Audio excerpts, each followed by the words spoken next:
السلام علیکم ورحمۃ اللہ وبرکاتہ۔ امید کرتا ہوں اب خیریت سے ہے۔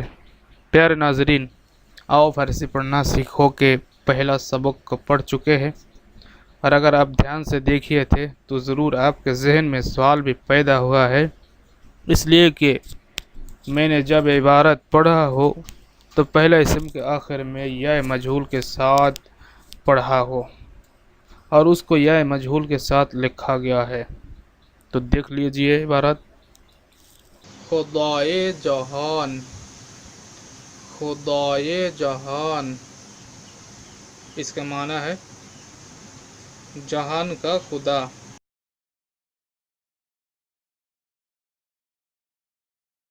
اور جب یہ عبارت پڑھا ہو تو اس کو بھی یا مجہول کے ساتھ پڑھا ہو، لیکن اس کو لکھنے کا طریقہ کچھ الگ ہے۔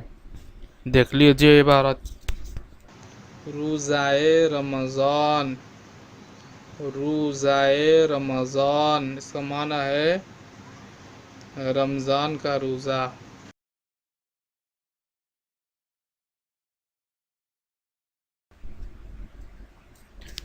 اور جب یہ عبارت پڑھا ہو تو پہلا اسم کے آخر میں کسرہ یعنی زیر کے ساتھ پڑھا ہو اور اس کے آخر میں زیر بھی لکھا گیا ہے۔ تو دیکھ لیجئے عبارت: رسول خدا، رسول خدا، اس کا معنی ہے خدا کا رسول۔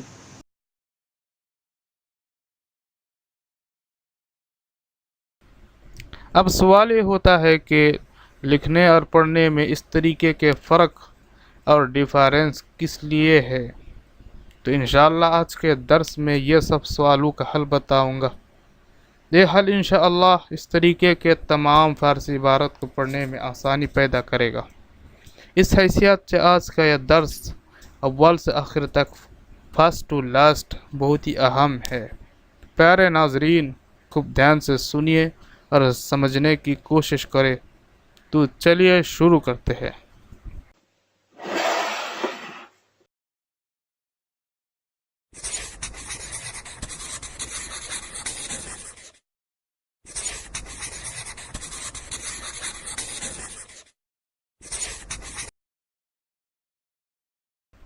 مضاف کی تعریف۔ اصطلاح میں اس اسم کو مضاف کہتے ہیں جو کسی دوسرے اسم سے تعلق اور لگاؤ رکھے یعنی کنیکشن رکھے۔ مضاف الیہ کی تعریف۔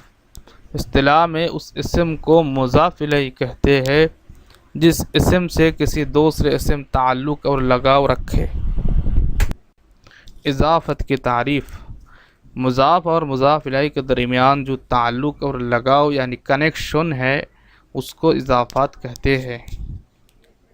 مثال کے طور پر ایک اردو عبارت ہے، اردو کلام ہے، زید کا بیٹا، زید کا بیٹا۔ اس عبارت میں بیٹا یہ اسم مضاف ہے،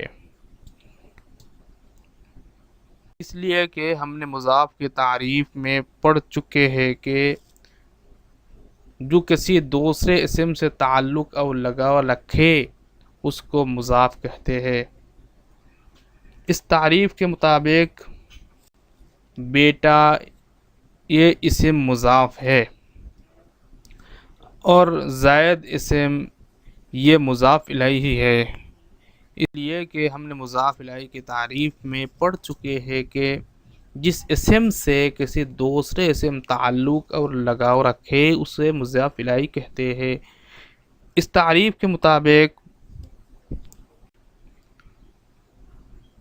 زید اسم یہ مضاف الیہ ہے اور ان دونوں میں جو کنیکشن ہے اس کنیکشن کو اضافات کہتے ہیں۔ عربی اور فارسی میں مضاف آگے آتا ہے اور مضاف الیہ بعد میں۔ عربی اور فارسی میں مضاف آگے آتا ہے اور مضاف الیہ بعد میں، لیکن اردو میں مضاف الیہ آگے آتا ہے اور مضاف بعد میں۔ اردو میں علامت اضافات بہت ہے۔